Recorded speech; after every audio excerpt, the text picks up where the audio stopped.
என்னுடைய ஃபாலோவர்ஸில் சில கேங் வந்து ரொம்ப சைலண்ட்டாக வந்து புத்தகங்களை பற்றி படித்து கொண்டிருக்காங்க, பார்த்து கொண்டிருக்காங்க. ஸோ அவங்கள டிசப்பாயிண்ட்டே செய்யக்கூடாது அப்படின்றதுக்காக தான் இந்த வீடியோ நான் வந்து மறக்காமல் எவ்ரி வீக் எவ்ரி மந்த். அனைவருக்கும் மிகப்பெரிய வணக்கங்கள். என்னுடைய பெயர் ஐஸ்வர்யா ரெங்கன். நம்மளுடைய சேனலில் உங்களுடைய வாழ்க்கையை மேம்படுத்த பல முக்கியமான டிப்ஸ், ட்ரிக்ஸ் அண்ட் டூல்ஸ் பார்த்து கொண்டிருக்கிறோம். Welcome back. ரொம்ப நாள் கழித்து நான் ஏதோ ஷூட் செய்கிற மாதிரி இருக்கிறது. ஸோ இந்த வீடியோவில் நான் மார்ச் மாதம் படித்த சில முக்கியமான புத்தகங்களை பற்றி, எனக்கு ரொம்ப ரொம்ப ரொம்ப பிடிச்ச சில அற்புதமான புத்தகங்களை பற்றி நான் இந்த வீடியோவில் நம்ம பார்க்க போகிறோம். ஷார்ட்டாக ஸ்வீட்டாக என்னென்ன புக்ஸ் படிச்சிருக்கேன் அப்படின்னு டக்குன்னு நான் சொல்கிறேன். So without any further delay let's get right into the video. So இங்கே வந்து என்னுடைய ஒரு நோட் புக்கில் வந்து ஐ ஹவ் ரிட்டன் டவுன் என்னென்ன புத்தகங்கள் நான் படிச்சிருக்கேன் அப்படின்றது நார்மலாக நான் எழுதி வைப்பேன் கரெக்டாக. ஸோ அந்த மாதிரி நான் சில விஷயங்கள், அதில் ரொம்ப இன்ட்ரெஸ்டிங்காக இருக்கக்கூடிய சில விஷயங்கள், என் மனதை ரொம்ப கவர்ந்த சில விஷயங்கள், அந்த மாதிரிலாம் சில எழுதி வச்சுருக்கேன். ஸோ அந்த வகையில் ஃபஸ்ட்டு நான் படித்த புத்தகம் எது அப்படின்னா ஒரு தமிழ் புத்தகம். ரொம்ப நாளாக வந்து இந்த புக்கை நான் படிக்கணும் அப்படின்னு நினச்சேன். கண்ணதாசன் அவர்களுடைய எண்ணங்கள் 1000 அப்படின்ற ஒரு புத்தகம். நார்மலாகவே கண்ணதாசன் அவர்களுடைய ரைட்டிங் ஸ்டைல் எனக்கு ரொம்ப பிடிக்கும். ஸோ அந்த மாதிரி நீங்கள் வந்து சில புக்ஸ்லாம் அவருடைய சில மற்ற புக்ஸ்லாம் படிச்சிருந்தீங்கன்னா அதே மாதிரி தான் இது இருக்கும். ரொம்ப நல்ல புக், ரொம்ப ஈஸியாக நீங்கள் படிக்கலாம். அண்ட் இது ரொம்ப ஷார்ட்டான ஒரு புக்கு கூட.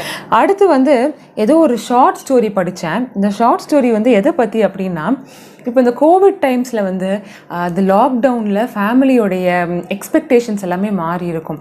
ஸோ ஒரு வீட்டுக்குள்ளேயே இருக்கும் பொழுது ஒரு ஹஸ்பண்ட் அண்ட் ஒய்ஃப்குள்ளே இருக்கக்கூடிய எக்ஸ்பெக்டேஷன் என்ன நடக்குது, அவங்களுடைய மனதில் ஓடக்கூடிய சில விஷயங்கள், அதனால் அவங்களுடைய வாழ்க்கையில் மாற்றங்கள்லாம் நிறைய இருக்கும் கரெக்டாக. ஸோ அந்த அடிப்படையில் இருக்கக்கூடிய ஒரு ஷார்ட் ஸ்டோரி, அதாவது ஒரு 40 மினிட்ஸ் தான் இருக்கும். அந்த புத்தகம் பேர் எல்லோ ஹார்ட் க்ரீன் ஹார்ட். அடுத்து என்னுடைய ரொம்ப ரொம்ப ரொம்ப ரொம்ப ரொம்ப ஃபேவரட்டான ஒரு இங்கிலீஷ் புக், ஆங்கில புத்தகம் தான். பட் இந்த புக்கை படிச்சுட்டு என்னால் வந்து நார்மலாகவே இருக்க முடியல. அதாவது எங்கெல்லாம் பேசுகிறேனோ, யார்கிட்டலாம் பேசுகிறேனோ, எங்கெல்லாம் எழுதுகிறேனோ எல்லா இடத்துலையுமே இந்த புத்தகத்தை பற்றி நான் வந்து சொல்லிக்கொண்டே இருந்தேன். அது என்ன புத்தகம் அப்படின்னா த மிட் நைட் லைப்ரரி. அதாவது இந்த புக்கை பற்றி நான் ஆல்ரெடி ஏதோ ஒரு வீடியோவில் பேசியிருக்கேன் அப்படின்னு எனக்கு தெரியும். ஆனால் என்ன வீடியோன்னு எனக்கு தெரியல. இந்த புக்கு எதை பற்றி அப்படின்னா, ஒரு மனிதருக்கு வந்து வாழ பிடிக்கல, ஓகேவா. ஸோ அவங்க வந்து பயங்கரமாக வந்து கான்டெம்ப்ளேட் பண்ணுறாங்க. என்னடா லைஃப் இது, ஒன்றுமே இன்ட்ரெஸ்டிங்காக நடக்கல, யாருக்குமே நம்மளை பிடிக்கல அப்படின்லாம் என்னெல்லாமோ யூஸ்வலாக இருக்கக்கூடிய ஒரு கதை மாதிரி தான். ஆனால் இந்த புக்கில் என்ன ஸ்பெஷல் அப்படின்னா, இந்த மனிதர் வந்து ஏதோ சூசைட் மாதிரி ஏதோ அட்டெம்ப்ட் பண்ணுறாங்கன்னு நினைக்கிறேன். அப்படி அவங்க அட்டெம்ப்ட் செய்யும் பொழுது அவங்க வாழ்க்கைக்கும் இறப்புக்கும் நடுவில் ஒரு லைப்ரரி ஒன்று தோன்றுகிறது. என்னடா லைப்ரரி அப்படின்னு பார்த்தீங்கன்னா, அந்த லைப்ரரியில் கோடிக்கணக்கான புக்ஸ் இருக்குது. அந்த ஒவ்வொரு புக்கும் என்ன அப்படின்னா, அந்த ஹீரோயின் அவங்களுடைய வாழ்க்கையில் எடுக்கணும் அப்படின்னு ஆசைப்பட்ட சில முடிவுகள், பட் எடுக்க தைரியம் இல்லாமல் நம்ம வாழ்ந்துருப்போம் கரெக்டாக. மேபி உங்களுக்கு உங்கள் ஃப்ரெண்ட்ஸ் கூட ஒரு இடத்துக்கு போகணும், பட் உங்ககிட்ட வந்து ஏதோ ஒன்று தடுக்குது, ஆர் உங்களுக்கு ஏதோ ஒன்று அட்டெம்ப்ட் செய்யணும் பட் பயமாக இருக்குது. அந்த மாதிரி சில விஷயங்கள் உங்களுடைய வாழ்க்கையில் இருக்கும் கரெக்டாக. சப்போஸ் அந்த வாழ்க்கையை நாம் வாழ்ந்திருந்தால் அந்த வாழ்க்கை எப்படி இருந்திருக்கும் அப்படின்றத ஒவ்வொரு புக்கும் அந்த ஹீரோயின் அந்த புக்கை எடுத்து படிக்கும் பொழுது அந்த வாழ்க்கையை வாழ ஒரு வாய்ப்பு கிடைக்கிறது. அந்த மாதிரி ஒவ்வொரு புக்காக முயற்சி செய்யும் பொழுது அவங்களுக்கு எந்த புக்கு பிடிச்சிருக்கோ அந்த புக்கையே அவங்க தொடர்ச்சியாக வாழலாம். ஸோ இந்த ஹீரோயின் எந்த புக்கை வந்து எடுக்கிறாங்க, எந்த வாழ்க்கையை வாழணும்னு ஆசைப்படுறாங்க, அவங்க செத்து போயிடுறாங்களா, அதாவது என்ன சூசைட் ட்ரை பண்ணுறாங்க இல்லையா. ஸோ அதெல்லாம் எவ்வளோ தப்பு, எப்படி அவங்களுடைய வாழ்க்கையில் வந்து பல மாற்றங்கள் ஏற்பட்டு கொண்டு இருக்கிறது, எவ்வளோ ஆப்பர்ச்சுனிட்டிஸ் இருக்குன்னு சொல்லிட்டு ஒரு அற்புதமான ஒரு புத்தகம். Very very very creative. அடுத்து இந்த புக்கு வந்து ஐ திங்க் நான் செகண்ட் டைம் படிக்கிறேன் அப்படின்னு நினைக்கிறேன். The model millionaire by Oscar Wilde தான் நினைக்கிறேன். எப்படி ப்ரொனவுன்ஸ் பண்ணணும்லாம் எனக்கு தெரில. எல்லாருமே வந்து பணக்காரங்க அப்படின்னா, இது ஒரு ஷார்ட் ஸ்டோரி தான், 20 நிமிஷம் தான் இருக்கும். இது நான் வந்து ஸ்கூலில் படித்த மாதிரி ஞாபகம் இருக்குது. ஆனாலும் மறுபடியும் நான் ஒரு முறை இந்த புக்கை நான் வந்து கேட்டேன், ஆடியோ புக்காக தான் கேட்டேன். ஐ திங்க் இது ஸ்பாட்டிஃபைல தான் நான் கேட்டேன் அப்படின்னு நினைக்கிறேன். எனக்கு சரியாக ஞாபகம் இல்லை. பிகாஸ் ஸ்பாட்டிஃபைல நிறைய ஆடியோ புக்ஸ், ஷார்ட் ஸ்டோரிஸ் எல்லாமே அவைலபிளாக இருக்கும். ஸோ எல்லா பணக்காரங்களுமே வந்து ரொம்ப மோசமாகத்தான் இருப்பாங்க, மனித நேயமே இல்லாமல் தான் இருப்பாங்க அப்படின்னு ஒரு கண்ணோட்டம் இருக்கும் பொழுது, இந்த கதையில் ஒரு பணக்காரங்க இருக்காங்க, பயங்கர பணம், கோட்டீஸ்வரங்க. ஸோ அவங்களுடைய லைஃப் எப்படி இருக்குது, லைஃப்னு சொல்ல முடியாது, அவங்க எல்லா பணக்காரங்களும் கெட்டவங்க கிடையாது அப்படின்ற மாதிரி சும்மா ஒரு சின்ன கதை. பட் அது செம்மையாக இருக்கும். இது வந்து ஒரு கிளாசிக் மாதிரி எல்லா இடத்துலையுமே வந்து இந்த ஆத்தருடைய புத்தகங்கள் அப்படின்னா இந்த புக்கு கண்டிப்பாக படிக்கணும் அப்படின்னு எல்லாரும் சொல்லுவாங்க. ரொம்ப சுலபமாகவும் படிக்கலாம். ரொம்ப சின்ன புக்கு தான், 15 மினிட்ஸ் தான் நினைக்கிறேன். ஆக்சுவலாக இந்த புக்கு வந்து பயங்கரமான ஒரு புக்குங்க. ஆனால் இதை படிக்கும்பொழுது எனக்கு ரொம்ப கஷ்டமாக இருந்துச்சு. என்ன புக் அப்படின்னா space of her own by Leela Gulati and Jasodhara Bagchi. எனக்கு ப்ரொனன்சியேஷன் வரல. ஆனால் இந்த புத்தகம் என்ன அப்படின்னா, ஃபர்ஸ்ட் ஆஃப் ஆல் இந்த புக்கு வந்து ரொம்ப பெருசாக இருந்துச்சா, அதனால் வந்து நான் இதை எப்படி படிப்பேனே எனக்கு தெரியல. ஆனால் இதனுடைய கதைக்களம் எனக்கு ரொம்ப பிடித்திருந்தது. ஆக்சுவலாக இது வந்து மல்டிபிள் குட்டி குட்டி ஸ்டோரிஸ், பல மனிதர்களுடைய வாழ்க்கையை பற்றின ஒரு புத்தகம். ஸோ பெருசாக இருந்தாலும் ஆக்சுவலாக வந்து ஒரு 12 மணி நேரம்னு நினைக்கிறேன் அந்த புக்கு. பட் 12 மணி நேரம் அப்படின்னா ஒரு 300 பேஜ் இருக்கும். ஓகேவா? நார்மலாக நான் அவ்வளோ பெரிய புக்கெலாம் நான் படிக்க மாட்டேன். நீங்கள் பார்த்தீங்கன்னா எல்லாமே குட்டி ஸ்டோரிஸ் தான் படிப்பேன். பிகாஸ் எனக்கு கவனம் வந்து நடுவிலே போயிடும். ஆனால் இந்த புக்கில் வந்து பார்த்தீங்கன்னா பல விமனுடைய லைஃப் ஸ்டைல் எப்படி அவங்களுடைய படிப்புனால மாறி இருக்கு, அவங்களுடைய எந்த ஒரு காஸ்ட், எந்த ஒரு ரிலிஜன், எந்த ஒரு கண்ட்ரியில் இருந்தாலும், எந்த ஒரு சூழலில் இருக்கும் பொழுதும் அந்த ஒரு பெண்மணிக்கு பல கதைகள் இருக்குது. ஒவ்வொரு பெண்மணியோடைய வாழ்க்கையிலையுமே படிப்பு அப்படின்றதுனாலையும் அவங்க அந்த படிப்பை வைத்து கொண்டு எப்படி அவங்களுடைய வாழ்க்கையை ரொம்ப அற்புதமாக மாற்றிருக்காங்க, ஏன் படிப்பு ரொம்ப ரொம்ப ரொம்ப இம்பார்ட்டண்ட் அப்படின்றது ரொம்ப அழகாக இருந்துச்சு. அடுத்து நான் வந்து ஒரு புக்கு படித்தேன், டூ த ஒர்க் அப்படின்ற ஒரு புத்தகம்.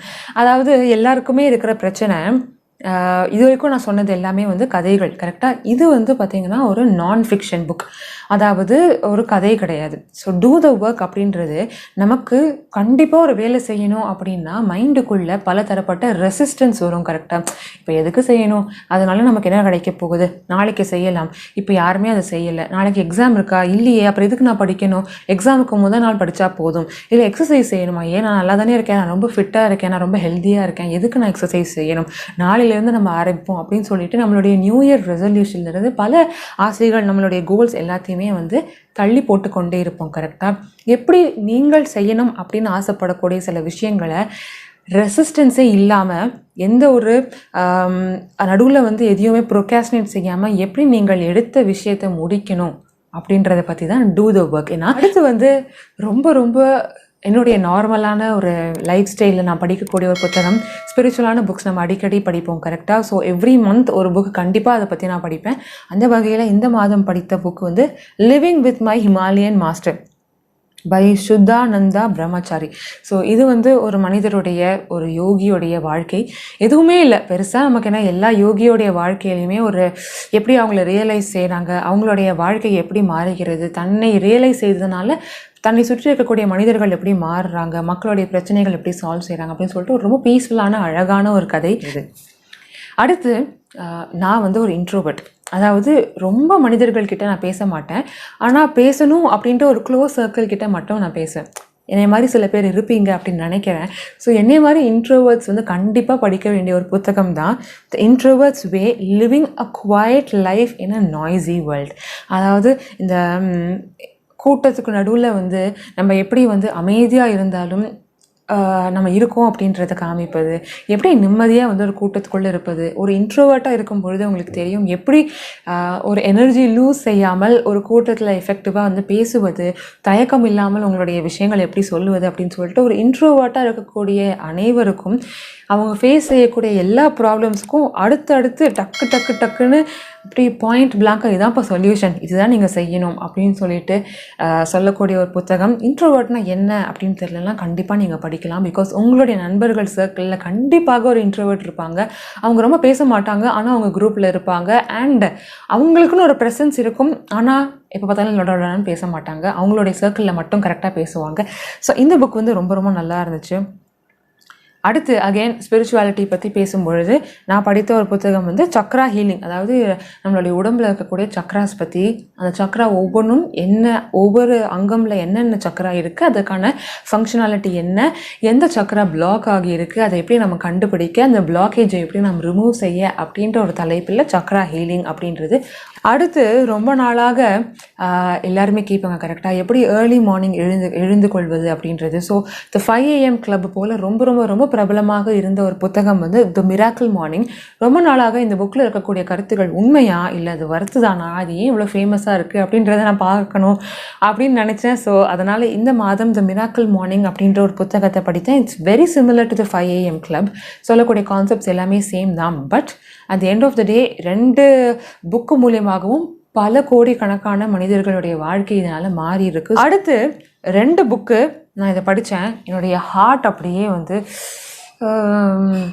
ரெண்டுமே கதை புத்தகம் தான். ஆனால் அந்த 2 கதை புத்தகத்தையும் படிச்சுட்டு எனக்கு ஒன்று வந்து ரொம்ப சோகமாயிருச்சு, இன்னொன்று வந்து ரொம்ப ஒரு மாதிரி இமோஷ்னலாக ஆகிருச்சு. சோகமான புக் எது அப்படின்னா பிரேக்ஃபாஸ்ட் அட் டிஃபனீஸ். நான் சொல்லக்கூடிய இந்த 2 புத்தகமுமே பார்த்திங்கன்னா படமாகவும் அவைலபிளாக இருக்குது. ஸோ நீங்கள் படமாக கூட இதை பார்க்கலாம். பிரேக்ஃபாஸ்ட் அட் டிஃபனீஸ் அப்படின்றது ஒரு சின்ன பொண்ணுடைய வாழ்க்கையை பற்றி. ஸோ கண்டிப்பாக நீங்கள் இந்த படத்தை பார்த்தா கூட எனக்கு ஓகே தான்.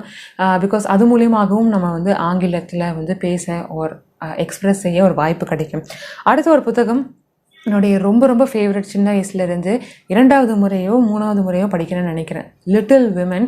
இந்த புக்கு நீங்கள் படிக்கணும் கண்டிப்பாக. அப்படி இல்லைனா அட்லீஸ்ட் இந்த புக்கை நீங்கள் படம் வடிவிலையாவது பார்க்கணும். ஆல்ரெடி இந்த யூடியூப்பில் கூட இருக்கும் அப்படின்னு நினைக்கிறேன். தயவு செஞ்சு இதை பாருங்கள். செமையாக இந்த ஃபேமிலி கதைகள்லாம் எடுப்பாங்க கரெக்டாக. இது ஒரு டைரக்டர் வசந்தா, அந்த மாதிரி ஒரு குடும்ப கதை தான். பட் அந்த எழுதின அந்த வடிவம் வந்து ரொம்ப அழகாக இருக்கும். 4 பெண்களை பற்றி, அவங்களுடைய குடும்பத்தை பற்றி, அந்த பெண்களுடைய வாழ்க்கையை பற்றி, எப்படி சின்ன வயதிலிருந்து அவங்களுடைய லைஃப் அவங்க வந்து அச்சீவ் செய்கிறாங்க, அவங்க ஆசைகளை வந்து நிறைவேற்றுறாங்க அப்படின்ற மாதிரி ரொம்ப அழகாக இருக்கும் இந்த புக்கு. இவ்வளோதான் மக்களே. இந்த சில புக்ஸ் தான் வந்து நான் படித்திருந்தேன். இதில் உங்களுக்கு எது இன்ட்ரெஸ்டிங்காக இருக்குது அப்படின்னு தெரியல. லெட் மீ நோ இந்த கமெண்ட்ஸ். உங்களுக்கு எந்த புத்தகங்கள் பிடித்திருந்தது, எது சுத்தமாக பிடிக்கல, எந்த புக்கு நான் கண்டிப்பாக மறக்காமல் அடுத்த மாதங்களில் ட்ரை செய்யணும். அண்ட் இது போன்ற என்னென்ன வீடியோஸ் வேணும் அப்படின்றத மறக்காமல் கீழே கமெண்ட்ஸில் போடுங்க. உங்களுக்கு இந்த வீடியோ கண்டிப்பாக பிடித்திருக்கும் அப்படின்னு நினைக்கிறேன். பிடித்திருந்தால் மறக்காமல் லைக், ஷேர் அண்ட் சப்ஸ்கிரைப். அவ்வளோதான். So until I meet you all in another brand new video, take care, stay safe, bye bye and happy reading மக்களே.